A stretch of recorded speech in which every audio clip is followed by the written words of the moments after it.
So welcome to the distinguished lecture. Okay, and remember to basically sign your name here on the attendance sheet. And after the talk, remember to provide your feedback so we can have your feedback, so we can improve our distinguished lectures. So we can invite other also improve ourselves. Okay, and also remember we have the emergency exit according to the policy in case. Okay, so. Okay, so it's our great honor today to have Professor Krithi Ramamritham be here visiting UConn and give a distinguished lecture. Krithi he was a full professor in UMass, and then he moved to IIT Mumbai as a chair professor and as the dean of research and development. Professor Ramamritham is one of the most famous professors in database systems, real-time systems, and distributed systems. He's a member of ACM Fellow, IGB Fellow, Indian Academy of Science, Indian Academy of Engineering. Okay. His research interests, as we mentioned, very broad: real-time systems, distributed systems, database systems, and he also served on many top journal editorial board. Okay. TKD, TPDS, VLTV journal, real-time systems. He received so many awards. Okay, I cannot enumerate here. Okay. So today, Chris is going to talk about his understanding about what a smart system looks like. Okay. Using a concrete example for smart energy solution. So he's going to share with us his vision. What are the key components of a smart system? Okay. So let's welcome Professor Ramamritham about his talk.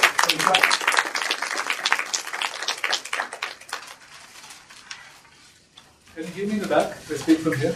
Do I need a microphone? The voice goes down. Let me know. Okay, thanks Song Han for introducing me and for inviting me to come here. We have been talking for a long time, writing papers together. And I used to live in Amherst, Massachusetts for about 20 years. Didn't get a chance to come here at that time. Been back in India for 20 years, now I got a chance. So I'm really happy to be here. And I'm going to talk about something we have been doing for the last 2-3 years. But it brings together all the activities of a research group even before that, 10-20 years, and even before that. So I've been looking at this topic of smart systems. And today I'm going to define it in some sense for you, by taking some examples from energy, from buildings, from cities, and so on. And the particular focus is going to be on energy, and that too in the context of analytics and doing timely analytics.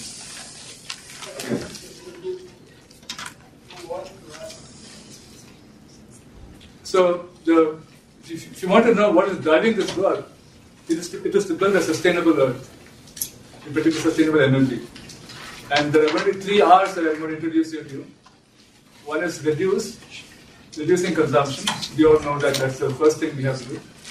Second is reduce peaks. That might not be as obvious as it should be. Peaks in consumption. How do we reduce that? What's the impact of it? And how do we do that automatically in a smart system? Third is how do you reduce the reliance on unsustainable energy sources? That's the reduction, third part of the reduction, all in the context of energy. The second R is reusing resources, which we don't do much of in this country. Other countries have been doing it, but they're learning the bad ways of the West, I should say it very clearly. So we have to reduce the energy, also other resources, and similarly reuse the resources that we have at our disposal. One kind of reuse is to reuse energy. I'll talk about that very briefly. Third is to recycle resources. Use the same thing again and again before it's thrown away to the garbage. I'll only focus on R, reduce R, but 3 R's to be remembered continuously in the back of the mind. All of this is towards sustainable energy. And that too, not by making people manually do things, but by smart devices which help them do this automatically, by learning what they mean when they say something in terms of usage of resources, and do that for them by learning about the past history, about the past behavior of a group of people or an audience of some kind, give examples of that. So first question is, what does it mean to be smart? So can I ask you to think about phrases one or two phrases that come to mind, keywords that come to mind when you hear the word smart. I won't go forward before getting 10 such phrases or keywords. So, what comes to mind when you hear the word smart? Need to be adaptive and resilient. Adaptive, resilient, Intelligent. intelligent. Students? Efficient. Efficient. Efficient, Quick to respond. quick response. Automation. Automation. Okay. What else? Less expensive. Less expensive. Suppose I call you a smart person. Is that No. does this qualify? No. Optimal. Adaptive, optimal. What else? I did some crowdsourcing. You came across these keywords: clever, bright, intelligent, able, shrewd, brisk, energetic, rapid, swift, quick-witted, quick on the uptake, all of those. So when you hear the word smart, some of these should come to mind, right? Whether it's human, whether it's a cell phone that you're carrying with you, whether it's smart energy, smart city, all of that, it conjures up these keywords or phrases. So when you build a smart system, it had better have some of these properties, especially those that correspond to perception, intelligence. People mentioned rapid or quick or time cognizant. All of those are attributes of a smart thing or a smart system, smart people, and smart entities that you build. So this is what we wanted to do. Build a smart energy based solution to all of these problems, all of these entities, smart auditorium, smart classroom like this one that is sitting here, and build around that, or with the help of these things, smart door, actually what that is, smart office, smart HVAC, that is heating and ventilation and air conditioning, smart chair, put these together to build smart buildings, from that smart campuses, smart grids, and smart cities. That's the agenda that we have set up for ourselves. I'll take you through some of the learnings in the process of building some artifacts, including the smart classroom complex. So here we have, this is a spotlight on one of the projects. We'll get to see some of the ingredients of the smart system and what it means to do analytics to make the thing smart. So what do you want to do? We want to have this particular requirement satisfied. If there's no occupation of a room, for classroom, there should be no consumption of energy. And vice versa. Yeah. Is that always desired given the weather, temperatures, and so on? One would like to maintain the structure. So, let's keep this as a goal. But even with that, the question that you're asking is very relevant. Because some situations you may not want to have a room kept at a very low temperature just because nobody is there. That's the question you're asking, yes. right? Then you have dynamics, delays. Delays, exactly.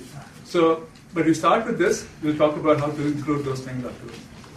So the important thing is if you want to have a requirement like this, for example, in buildings which are stone-based, this requirement is pretty often desirable. And you have to have exceptions, but we'll come to that. We don't want to distort the picture before we get to the basic problem. So here is the sequence of states that a classroom goes through. Now, some of you may not know what a ceiling fan is. How many of you know what a ceiling fan is?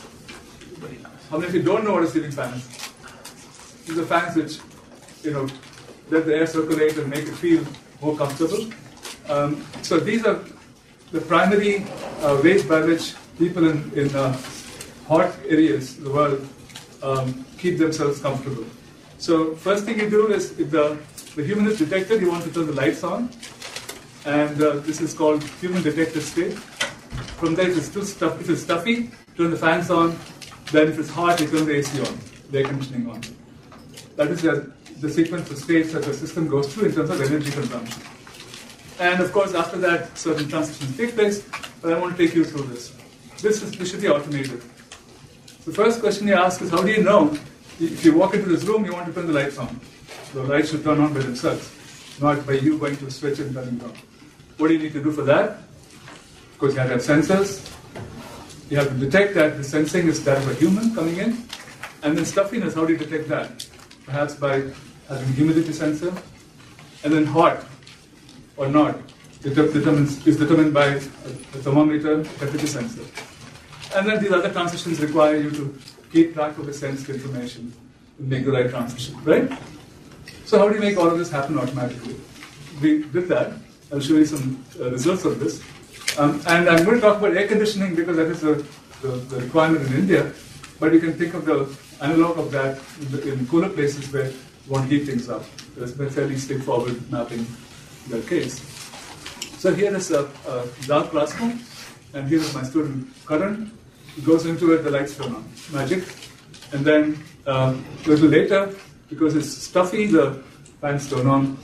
And it sits there, the ACs detect that the air is hot and turn on the ACs. And subsequently, the temperature is still high, but the humidity has come down, so the fans turn off. And finally, when he leaves, the area is dark, everything turns off automatically. So fairly straightforward. You can easily achieve this. It could be a class project that you all can do. But if you want to do this as a research project, that's where I'm coming from. What are the issues to be had? First question is to ask... How do you detect your occupancy now? I'll come to that. That's the guts of my talk, the first few slides after this. The question is this correct? What will be the consequence of not satisfying this? When do you have to break this? Can you break it arbitrary times? Or can you break it only under conditions which are going to be conducive to reduction of energy? That's something we'll look at. So I want to first tell you that this has got a large consequence on the energy consumption. So this is the usual practice. We have 9, or in this case 6 slots during the day, which is shown on this particular chart. And somebody comes in the morning, turns on all the air conditioning units, and things start to cool down. This is the consumption from fans and lights. This is from the AC. You can see that the AC consumption is very substantial, right? Now, if we have our system, we get something like that. So what you see here is the reduction in the amount of energy used for fans and lights also, in addition to this part here where there are no classes, or the number of people in the room is small, humidity levels are different. So all of that is taken into account in keeping the energy level. Okay? So how do you do that? If you want to look at it from a viewpoint of what are the different possibilities that exist for providing such a classroom, I have shown you 5 different possibilities. Okay, this is the baseline which I showed you before, which has got all the units turned on, fans turned on, lights turned on, air conditioning turned on, and this is the fan and light consumption, that's the air conditioning consumption. Clearly, we can do better than that. And that is the second baseline, still a baseline because they don't do any automation. We just say that during lunchtime we turn off the power from these devices. Okay, so this should be the actual baseline compared with which we want to compare these things. What the smart system does is to achieve the goal of zero occupancy implies zero consumption. Okay, how we do that, we'll see in a minute. And then what it does, subsequently, as the next possibility is, you're given a schedule, right? Every classroom has a schedule. A schedule, as we'll call it here. So you want to take that schedule and only turn the appliances on during the times the class is being held. That gives you this much. To do that, you have to have extra information coming into the picture, the classroom schedule. Right? It's not simply local now. You have to get some centralized information like the classroom schedule and use that to derive your individual classes. So in some sense, you have to sense the class's utilization and apply that to drive the appliances. Does it assume the same human comfort level for all these? Yeah. Because there will be delays, like, you know. No, this is assuming that you're going to start the air conditioning for a room when it's required at the beginning of the class, finishing up at the end of the class if it's not being used subsequently. So during the time, want to start about a couple of minutes early. Yeah, that's right. And don't worry about the sort of the borderline cases. Yeah. I'll show you. I'll come back to that. This is to make this story very simple. And finally, what this does is to be cleverer. So this is somewhat clever. Going back to this. This is dumb. somewhat clever saying lunchtime nobody is there, so don't need it. This is saying don't warm up the room or cool the room if nobody is there because there's no class schedule. This is saying that we'll provide the information about what is being used, when the class is being used, and that gives you a little bit more. And this clever schedule does one more thing, which is to say I'll know whether the class was used before and is not going to be used now, but will be used later. So use the whole history of classroom utilization. And use that to decide when to keep the classroom cool, even though there's no class there. Okay? Or do pre-cooling for a certain amount of time, 5 minutes, 10 minutes, depending on the type of air conditioning that's being used. So all of that is being done here to minimize consumption without forcing you to turn off the appliances when nobody is there. Get the point? So this is the schedule that we want to focus on. How do we achieve that? One of the problems with this is you never considered comfort. No, this is all considering a certain temperature, which is comfort level for the given ambient temperature.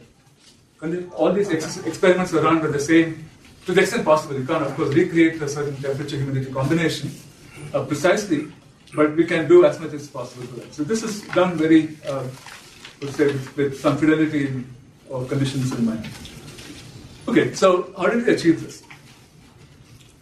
I'll show you over the progression of things again. This is all the slots during the day, irrespective of time of day, lunch or not, is being turned, the appliance is being turned on. Second one, lunch is turned off. Third one is based on occupancy. If somebody is there, it will turn on. Somebody is not, nobody is there, nothing will happen. And this one is actual schedule given to us by the institute.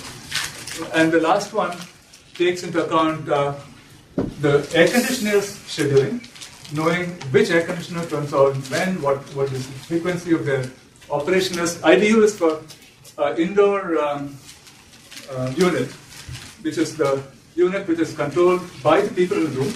Outdoor unit is what the chillers and other things are about. So that we have no control over. We can't even touch it because the warranty will be off. So we can only control this. So you have fairly large savings to be had if you are smart. This can be done. This is done automatically. And so this last bit that I showed you, this in this sequence, this schedule here is something which allows people to remain in the same time slot but move to a different room if that will ensure the reduction of energy consumption. For example, suppose there are only 10 people here, rather than holding the seminar here, we might go to some smaller place. That is the assumption being made here. So to go from this set to this set. So the point is there's a lot of scope for improvement of energy utilization, and we can do much of that by automated means. So this is what is being shown here. So for example, all four classrooms are being used during the day, not in the energy optimal way. If we can move classes around, we can achieve the maximum possible reduction in the use of energy for keeping the comfort level, fans, lights, and so forth. So this is done for the whole semester, I would say. This is done for the whole semester. Yeah. Because you cannot be changing class. Pardon? You cannot be changing classes every day. You don't just see right now when you talk to the people who do the scheduling. Human factors, right? Right. When you talk to the people who do scheduling, they don't take energy requirements into account. But if you tell them that there's 25% savings in energy, and we pay the price when it comes to exceeding a certain limit by more than a linear order, then they'll listen to you. So this is a system. Basically, it's a single board. It's an RPI-based solution. All the sensors go to provide input to this. This is the relays which control the varying devices that are in the room. So this can be had for a fairly cheap price. And the payback period is about, I think I had it in one of the slides, 6 academic months, which means a little bit more than one semester. And this can be done as a set of student projects. For analytics, you cannot be able to understand how it works, but this can be done fairly neatly and in a short period of time to serve as a master's project or even a student project. But there are a lot of learnings to be had beyond this, This is where I'm going to come from for the next few slides. So, way of deploying sensors. We asked earlier, how do you detect human being? So, how do you sense the presence of human being? How do you, how many sensors do you use? Where do you put them? All those become very important optimization issues, right? So we have what I'm calling is a principled way, because what I'm not doing is to throw sensors as well, put cameras wherever I feel like, get all the feeds, make the decision. I don't want to do that.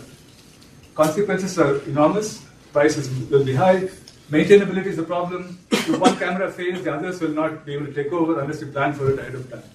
So how do you do all this? So for example, space occupied. If you go to a bathroom today, most of the bathrooms are fixed with PIR sensors, lights turn on and off depending on who's there or not. Cameras also serve the purpose, it's much more expensive. So, but they have blind spots, they have false positives, false negatives. Okay? Any questions so far? So this is the... I mean, one of the things that I think Bing was doing, right? People feel that the cameras are very expensive. Right, very much. So they're not going to be practical for big buildings. Exactly. So this is the ranking according to functional properties, and I have the cost efficiency also as part of this. You see that the numbers are indicative of the cost increase. So PIR is cheap, camera plus PIR array is much more expensive, even though it's got better correctness properties. Correctness, I mean, does it miss out on some people? Does it miss out on some spaces in the area, and so on. And the other way of comparing them is how good are they in terms of false positives and negatives, network usage, zonal occupancy, and so forth. So we're looking for a sensor-based solution to observe people or things in a room, in an area. This chart will give you different ways of approaching them and mixing and matching the requirements depending on your particular situation and choose the right kind of sensors. There are other ways of doing it, which is what we want to do, look at systematically. One is to do combination of sensors. There are always, sensor fusion is very powerful possibility that we want to explore. And then the question is, how do you take into account granularity, maintainability, reliability, accuracy, and so forth with the sensors. So this is the picture that is sort of going to tell you the story in a principled, scientific way of approaching this problem. So what we've done here is to look at these so-called observability facets. What do you want to observe? I want to observe temperature, occupancy, number of appliances which are on, total power consumption, and so forth. Right? I want to keep the consumption to a minimum. How do you do that? By using sensors, deciding what is the property being observed. Is that the right property? Is that at the right level? Control by going through this group again and again and again. Now, to do that, you have to know whether the sensor is hard meaning physical sensor, like a temperature sensor, a camera, or is it soft? For example, I told you that for deciding on which class should be held in which classroom, you needed some schedule information. That's a soft sensor value. It's information, but kept in bits and bytes as opposed to some hardware unit giving you the information. So that's a soft sensor. And this here indicates decision making through inferencing of information. If I give you two pieces of information, you can infer the third one from them. For example, if I gave you occupancy information of a room, whether it's being occupied or not, given the temperature, I can tell you which appliances have been turned on. The room is cold. If a room is cold and it's got some people there, I might want to turn the heat on. Right? If a room is dark and there are people there, for safety purposes, I might want to turn the lights on. Things of that sort. So your occupancy is a binary. Binary. No, in this case, I'm going to come to number of occupancy. Okay. So this binary occupancy can be determined using a combination of camera and PIR sensors. Temperature can be sensed through a temperature sensor. Now, interestingly, we can take occupancy and temperature and come up with this. I told you this before. Switch status. I have a console. For example, I'm a decision maker. I'm a building manager. I have a console from which I can control the appliances directly also, in addition to this. I have a smart meter, which is a which will give me the current consumption, voltage, current, and so forth. This ODU is what we use for the outdoor unit, those acronyms for it. So this is just for that, not for any other purpose. And so the AND of these two will tell us the total power consumption. So this gives you, in a nutshell, what the goings on are in terms of what sensing is being done, what the consumption is, what temperature it is, and so on. With which you can make further decisions in an informed way. It also this tells you that to know the total power consumption, I have to have only one smart meter. Okay, which is to say that all the other information comes from soft information or very cheap sensors. A smart meter, at least in India, costs about $50 or more per smart meter. If you want to equip every room, every space with a smart meter, the cost blow up, and then you have to keep maintaining them, so that becomes the problem. So the goal of this exercise is twofold. Maintain the comfort level of an area, or several areas, and keep the cost down by not only initial cost should be low, but the maintenance cost, the upkeep cost, all of that should be also low. So this means that with a camera in a strategically located place, which will have a chance to tell you the occupancy when fused with PIR sensors. I'm going to use both of them together. PIR is going to give me proximity information if somebody is there or not. You combine these two, get occupancy, combine that with temperature. I have an inference engine which runs based on neural networks, tells me the number of appliances that are on. I have one more meter here, that will tell me about total power consumption. Okay? So I'll take you through the rest of the exercise. Suppose you want to know the number of occupants, not binary, as in this case.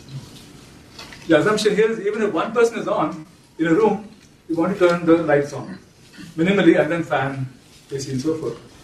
Here we are using we have a requirement to know the number of occupants. Okay? How do you do that? Now all of you have gone into secure places. We're asked to go through a little door. It tells the person that somebody has gone through the door. That will count the number of appliances. There's some very interesting issues. Here we have two lasers. If you go this way, this will be cut first and then that. So you keep the timing in mind, which came on first, which was cut first, you'll know who's going in, who's coming out. Or whether somebody's going in, somebody's coming out. Count can be easy. Look at the use of the smart cards, right? All of you carry some kind of identification in your cell phones or in a separate card. That will tell you who's going. Problem is, if I leave the card at home, I have to wait for somebody to come in, let me through, which is illegal, but people do that. There's no other way to come in. What we wanted to do was, can we use something simpler, where you don't expect anybody to bring anything with them special, but just themselves. When they walk through, you know who they are. So what is to be done is several things. We want to know some parameter of the person. What are the parameters? Height, weight, perhaps girth, perhaps the facial expressions, whatever. And use machine learning to figure out what the identity of the person is. Can you do that? With some accuracy loss. But we can do very much what the requirement is calling for by looking at height and weight. Sorry. If you look at height and weight alone, we can get up to 85-90% accuracy. What this is saying is, if I take somebody's height and somebody's weight, combine them, look at a pair of data, that's enough for me to figure out with 80% plus accuracy who the person is. Okay, now the others are on there. If I add shoulder width, it actually comes down.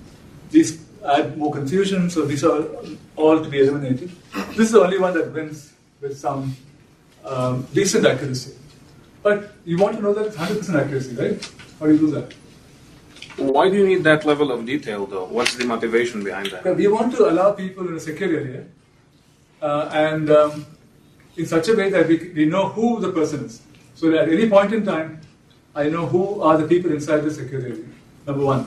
Number two, for turning on the lights, fans, ACs, and so on in a room, you would like to know where to direct those appliances, where to turn those appliances on, based on who's there.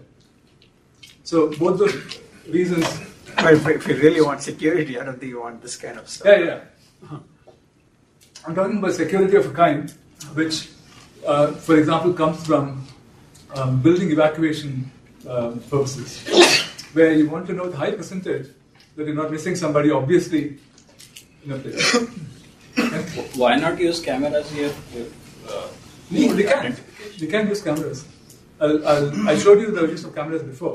I'm giving you this as another example where sensor fusion comes in, like it did in the classroom, and cameras are not required.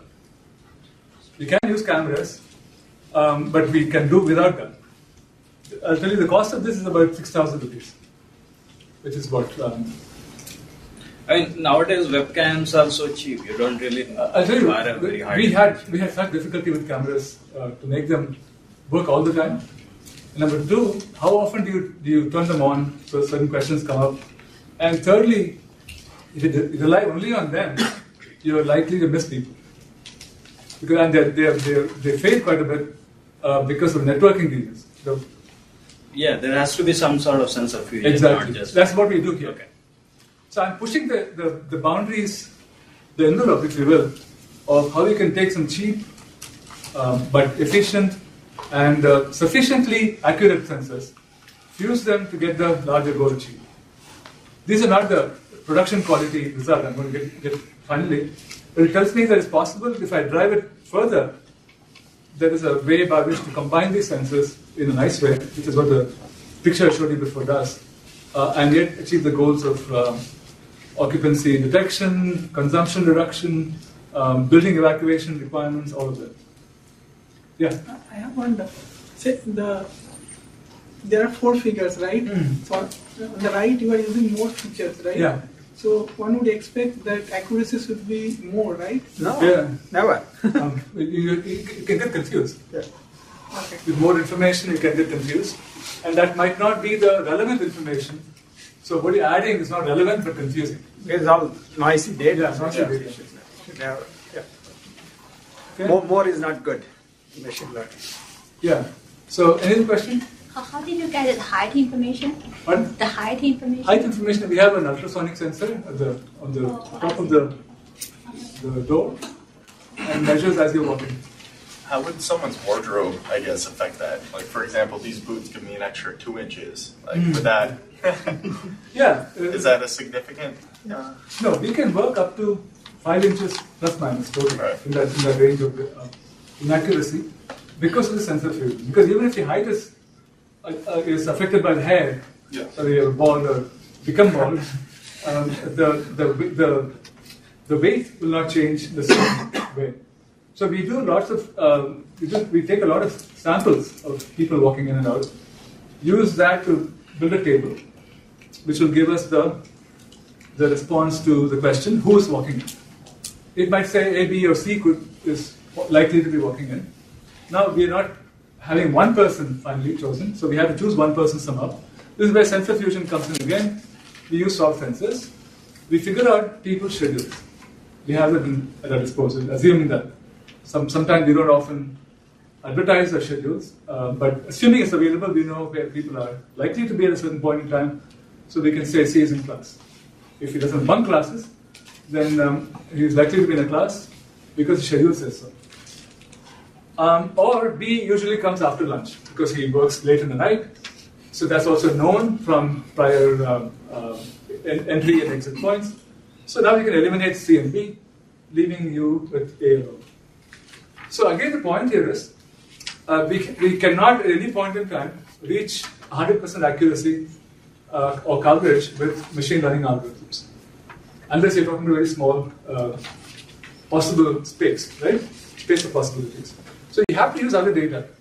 How do you use that? One example is here, please. So, do you have did you find it much more difficult if there are multiple people working together? We'll be assuming the door is small enough that we have to do There's no problem with that. But we have been asked to build multi-person doors. We are working on it. It's not as easy as it seems. Yeah, it seems to be much. Yeah.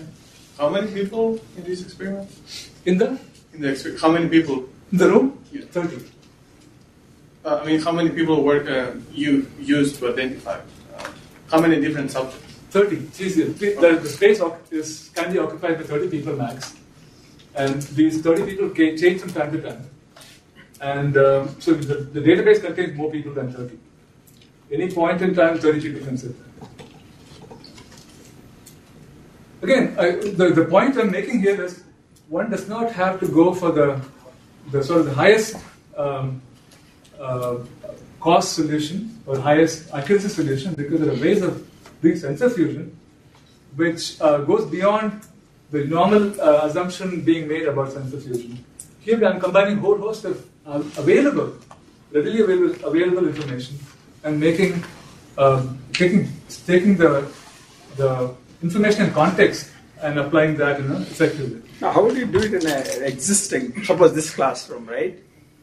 How am I going to put my height and weight thing? You have a door coming in. Yeah. You put it there. That's what we did. But you need to put underneath somewhere, right? No. You walk through the door. The height I can understand, the weight part. The same thing. We put a door mat, which looks like a weight mat. Oh, I see. Okay. You have to walk on it. It's sort of broad, so you have to put your foot on it. So even though we've captured face and other things, and we used the Kinect for getting all the data, we don't have to use much of the facilities there. Okay. So what am I doing here? I'm using a smart door to get the occupancy information. We have done some work. I'll show you on the next slide. The number of PCs which are on in a building, large building, it's a good indication of how many people are there, right? And the consumption that those people intake. And then we can use this occupancy and temperature, get this power, and so on. I'll show you this picture. You also see the interaction with the PC, because my PC is on. Yeah. I'm not there. Right. So you have to use information such as how long it's been, or have a profile of the. So there's a whole bunch of history that's going into this, which is why I'm showing this broad arrow. That's the inference engine. It infers a whole bunch of information from the PC provided data. Okay, so this is the last chart that I have with lots of arrows and boxes, but it tells you that I can use the schedule information, RFID data, which is fairly easy to collect these days, number of PCs. That will give me occupancy number, how many people are there. I can infer from this consumption, as I showed you in the last slide. Counting door will give me the number also. So a lot of different ways of achieving occupancy. All of these are possible. You need only one of them. Similarly, a counting door will serve the purpose by itself. Temperature comes from the sensor, feeds into these two, into occupancy number, giving you power information, power consumption information. Smart meter gives the same thing.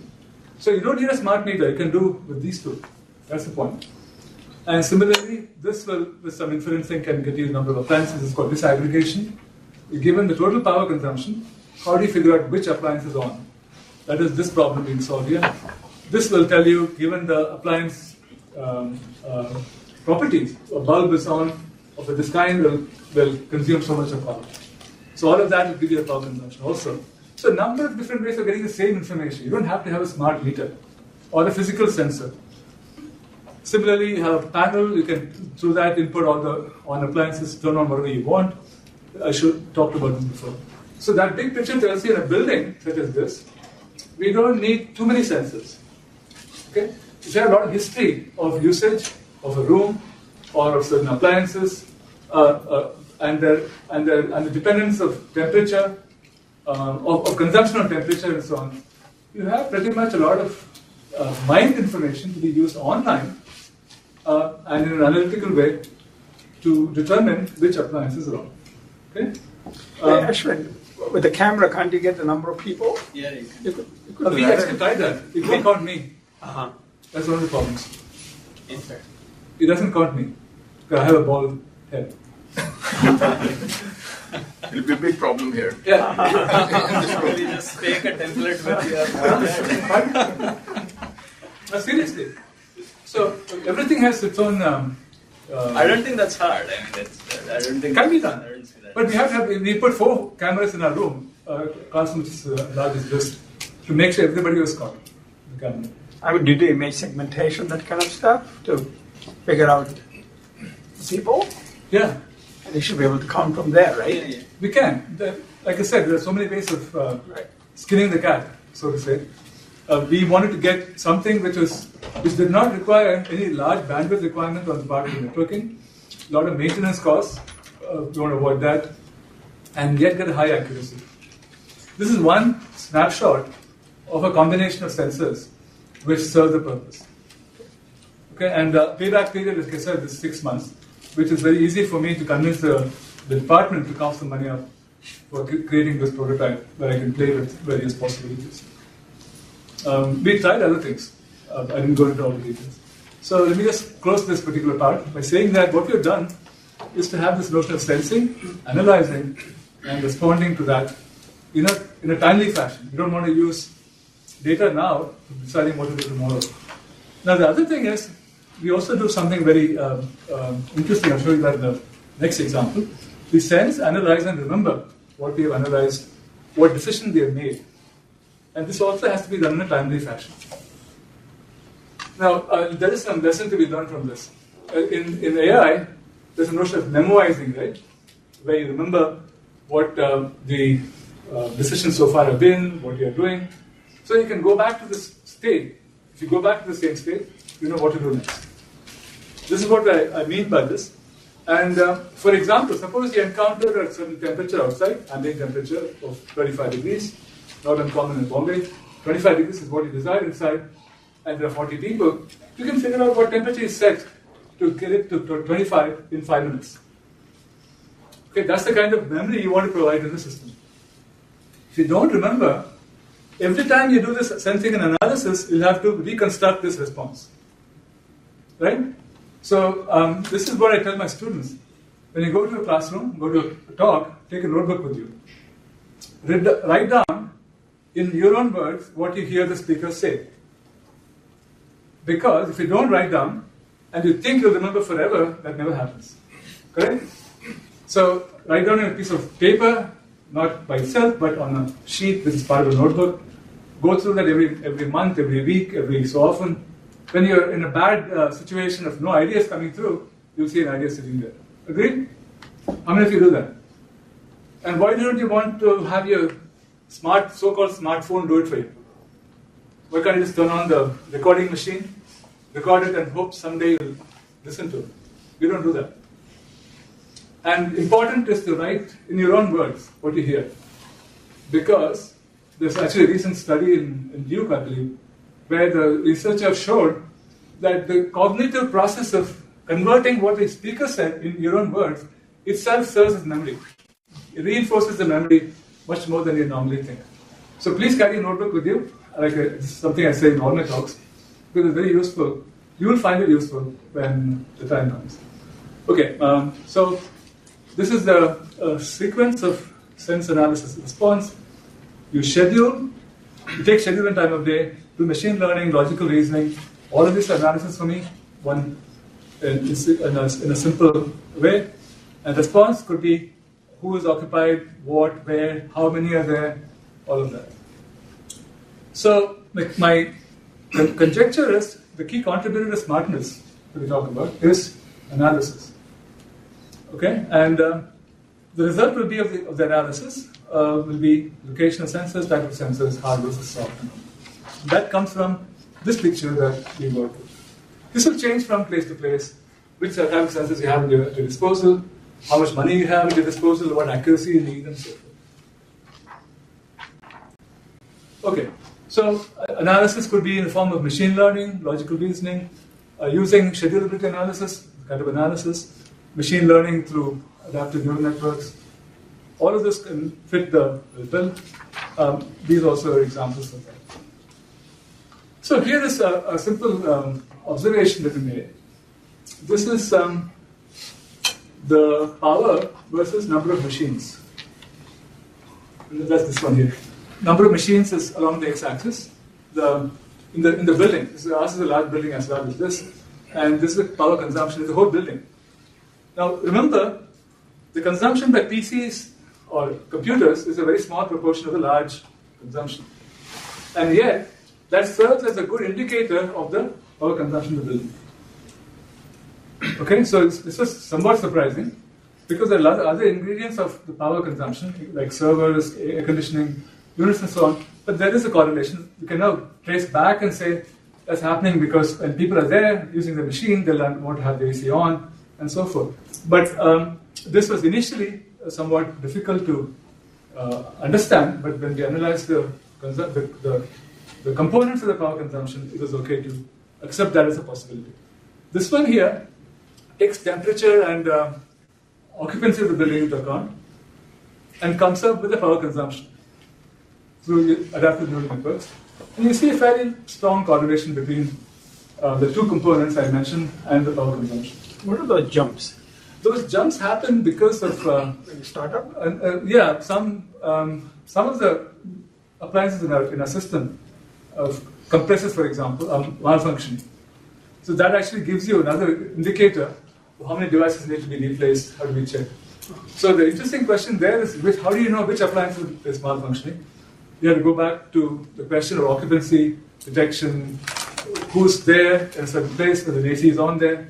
So we can do detective work and come up with these sources of those spikes also. So is this, the left one, is this power or energy? The unit is energy, but it looks like it's always growing. Yeah, it is energy. Energy, then it should always grow even if there are spikes. Yeah, sorry.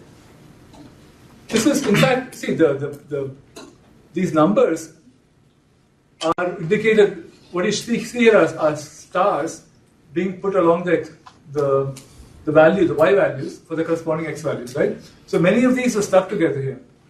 Right, but watt hours or energy doesn't go up and then go down because you're always consuming. It's cumulative. That's a good point. Energy is an integration, so it should. That's a good point. You see what I mean? So you the cannot have spike, that jump like that. Yeah. This is one of the intricacies of smart meters. When you put them in a network, smart meters don't have any data storage device attached to them. When you read them, you get the value that's currently there. Sometimes because of the networking delays between where they are read and where they are deposited in the database, values can get reordered. This is a real set of readings from a single smart meter at some point which is traversed to, which is reached by multiple segments of the network. So what this is showing is that in spite of that, we have a correlation. Okay, and if you clean this up, those kinks will disappear. I mean, we can talk about that later, but it cannot be energy. Yeah. Because entropy is energy, it always grows. It cannot. The smart meter is giving you consumption up to this point. So I think what you're talking about is power. So they read power.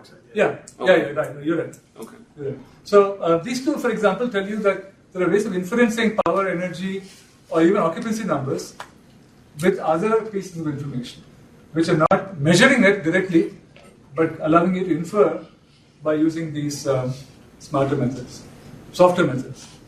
So this is the philosophy. You sense meaningfully. By meaningfully, I mean how do you choose the sensors, depending on your purpose? How do you remember and respond in a timely way? These questions may all have to be answered by doing this meaningfully. How do you want to sense? What do you want to sense? Where do you want to sense? And so on. Similarly, do you use archival data, real-time data, disaggregated data to analyze? And in a timely fashion implies who, where, when, to, what, and so forth. And this is a continuous process. Okay? Now, another way of looking at it is that you are sensing, sense information is passed through an analysis system, and then you do remembering and responding in a timely way. So you put the SMART together, you get a system with this mark. My contention is if any of these components is missing from the behavior of an entity, be it human, be it constructed system, it won't be smart. Okay? So if you want to take away something from this talk, this slide might be it. I like that. Pardon? The way you interpret smart is interesting. So, well, I have to give you something to come here for now. So, this is my contention about smartness. And the second point I want to make is that all of this can be applied at design time, deployment time, initialization time, and runtime. It's not something that you do once and forget about.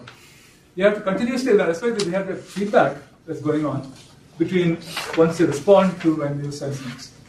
Okay, let me give you some examples. How much time do I have? 5 minutes. Okay, let me quickly rush you through. This is what we are going to achieve now. I want to tell people, for example, this room is sort of occupied fully, but if you have an auditorium which looks like that, it's very sparse, you're cooling the whole place.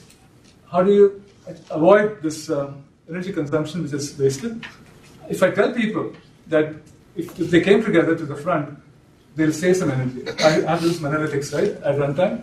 So that will tell them the 30% energy. Nobody moves usually. I use a larger auditorium kind of environment to do this game. I tell people you'll save 30% energy. Nobody moves. I tell them we'll save $60 or the equivalent in rupees in India. They won't move because it's what, 2 pizzas, 3 pizzas, half a dozen pizzas. This one, people start to move. I don't know why. Maybe there's some,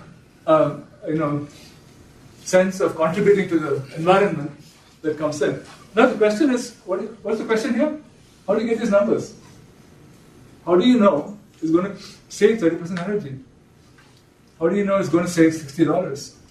Because price of energy today is based on time of day and how much you go beyond the limits and so forth, penalty. And this thing is even more difficult to come up with. But I have to be credible to make you move. Right? So this is something we want to achieve by looking at the source of all of these energy requirements being met and find out what the cost is, and give a number which people will think about and respond in a way that contributes to reduction. You get the point? Okay. So yeah, now, but I do not get why if they move forward you save energy. I didn't get that part. well, they move forward because they are all scattered in the auditorium. Okay. I want to bring them together. Okay. Turn off all the other lights. Oh, okay. Focus the energy of for cooling only to the middle part. That's it requires you to understand the thermodynamics of the hall. How do you model the change of the Usually they have localized air conditioners. right? Okay. So this is all that I wanted to talk about. Goals of the system are to maintain comfort level, minimize the use of energy, this related occupancy, ambient conditions, energy source. All of this have to come together. And then the responses will be: where should people sit? What appliances should be turned on? Meaning which air conditioning unit should be turned on? How should the settings be? What should be the internal temperature? Because see, where you measure is important.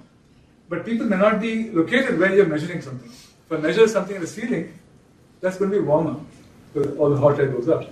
In a large auditorium, the difference will be even more. So how do you take the information that's coming in, because that's the only place you can put the sensor at, to convert that into your local conditions, to where you need them, and take decisions. You didn't present any metrics on maintaining comfort level. Yeah, I'm coming to that. Oh, yeah. This is a specific example of that. So comfort level is defined by this setting. I'm going to say I want it at 24 degrees, and which means you're giving me a leeway of plus minus 1 degree, 2 degrees, as the case may be. Right? So now, how many of you know this cooling curve? Have seen this cooling curve before? Warming curve? For us, everything is linear, right? But here, if you look at this, as cooling takes place in the room, temperature comes down exponentially slowly. Similarly, when the cooling is off, temperature rises. So this says that It's a first order system, basically. Pardon? Nearly a first order system. Yeah. To go from this to this, it takes shorter amount of time. And since time converts into energy, this will be happening with a small amount of energy requirement. After that, when you cool down even more, it takes more energy. This is why every winter you're told by the power company not to set the temperature beyond a certain point, right? And similarly, when you turn off the cooling, the temperature rises. This is also, again, non-linear. So this implies that we should know how to set the temperature and be cognizant of this curve, because that converts into energy. This is nothing but feedback-based control. I'm not saying anything new here, except that rather than having this process do simple mathematical control, I'm going to use AI engines to make decisions which are based on data which may not be even numerical in nature. Okay, how to do that is what I gave you some examples of. I'll give you some simple solutions here which can be extended. So this is coming from a real-time perspective. As Hans said, I've done a lot of work on real-time systems, and we looked at the problem from a real-time angle and asked the question, what does it mean to reduce energy consumption? We can't reduce energy consumption because this curve has to be followed. But we can do one thing, we can convert this peak activity to a flatter activity. Why is it important? Now, to achieve the peak consumption requirement, I have to have enough sources of energy waiting for me to turn on, to capitalize on, right? So to do that, I have to have wasteful energy consumption, energy sources, which may never be called upon to contribute their energy, but are waiting there to be used. This capital cost bundled up and not used. This is equivalent to that. So this is a better schedule compared to this schedule, number one. Number two is that I still have to maintain, when I flatten it, this comfort level. So, for example, if I were to look at multiple ACs working together, it will have to be kept in such a way, scheduled in such a way, that this band is satisfied. It should stay within the band. This is essentially a problem of schedulability analysis, where I ask the question, given the ambient temperature and the available power, which is the power for one air conditioner, another schedulability, I respond with the M. M is the number of ACs which can be on at any point in time, number of units which can be on, and the temperature band that's mentioned. Same thing. Sense, analyze, and respond. Okay? So now, how is the feasibility analysis being done? Very simple. It can be further expanded. But this is saying that the amount of warming that's happening, which is on this side, is, amount of cooling that's happening is larger than the amount of warming that's happening. Right? If a place is cooled more than it's warmed up by the surrounding air coming in, then you'll have to then you have a system which cannot be maintaining the temperature that you want to maintain. So all of that can be put together in the form of a table, which is what I told you before. This is being done at reinitialization time, meaning when you start the AC on in the room, you set it up. This is all done by analysis, but offline analysis. What I showed you before is being done online analysis. So we have combined online and offline analysis in a nice way to achieve the goal of keeping the peak consumption flat, lower, and yet achieving the comfort level that people have set for themselves. Okay, so I'll have to quickly wrap up. I talked about these two so far, reducing energy and flattening the peaks. We want to increase the reliance on sustainable resources, and to do that, we need smart approaches. For example, here, this is the usual consumption. It looks like this. Night is low. During the daytime, around 2 to 4 o'clock, the temperature, the consumption peaks because the space is being cooled. So you have a very large difference between lowest and highest points of consumption. What do? You can live with it, or we can put in a battery for storage purposes. During the night time, you increase the consumption and take this increase, put it in the battery. You consume it into the battery, and then use the daytime, charging the battery for supplying energy to the premises. Okay? What's the problem with this? Problem with this is that batteries have a fixed or not infinite lifetime. They're 4 or 5 years. Normal lead acid batteries and so forth. And the other is that every time you charge and discharge, you lose the capacity to hold as much as the last time. So it keeps on decreasing. And the profile changes from one battery type to another. So you have to live with that. But if you have that, then you can build a system like this, which has the grid coming in, giving you power, battery giving you power, and use one of those at any point in time to drive your energy requirement. How many of you are from Bangalore, Chennai, or any other place that's power cuts? Right, we all have batteries at home, right? That can be used even better. you can use the battery not only for surviving power cuts, but also for reducing the energy bill. Because slowly the time of day billing is going to start. So if you want to start thinking about it, you can build a small embedded system solution and make money out of it too. So that's exploiting resources.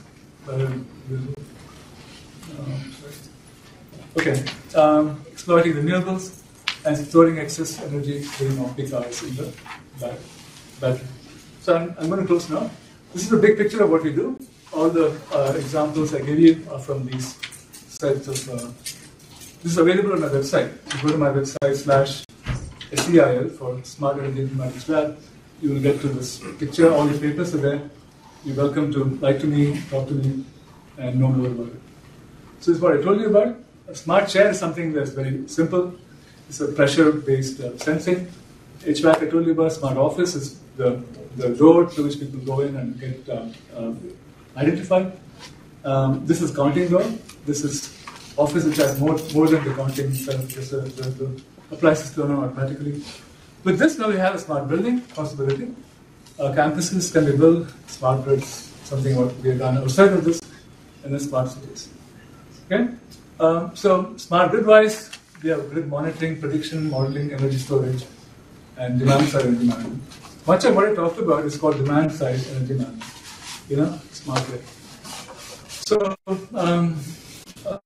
basically, I want to close with some thoughts, which is that anytime we make a decision, this is a reflection, it's not completely coming out of the technical part, but if you think about this, anytime you answer a question, suppose you meet Zuckerberg on the elevator, you have 40 seconds to tell him why you want to join Facebook, you want to join Facebook, right? So that will tell him whether you're smart or not. So know what you're talking about, whom you're talking to, how much time you have, and use that profitably. That will reflect on your smartness. Anytime you do that, smartness is reflected. Smartness has got all those 4 times. It's a continuous process. It's not something where you become smart one day and stay at that level, right? You all become smarter every day. And finally, it's a feedback-driven process. And we all say children are smarter than us, really, because it's a process where the learnings happen in a continuous way, and that feeds into the way we are built. Thorny questions are intuition, privacy, security. Of course, payback period, cost effectiveness, all this come in. So high tech should be used for reducing the cost. That's my view. This is what I've been striving to do here.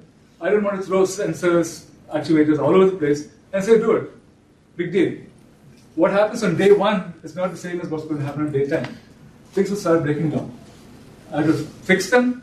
That will cost money. I have to know whether they're broken down or not. How do you know which appliance is broken down on a particular day? Those are issues. And all science and technology, engineering disciplines come to play a part here. In particular, all of computer science. My contention is all of computer science comes in handy to build smart systems. Okay? So with that, I'll thank you very much. And thanks for listening. For this wonderful and interactive talk. Okay. We are almost running out of time. We can still get 1 or 2 questions from the students. We have already received many questions from family members. So any questions from a student? Can you remind them about the... Oh, yes, sure. So remember to basically fill up your survey form. So that will help us to better organize the lectures. Yeah, how come we didn't use the cell phones and all that?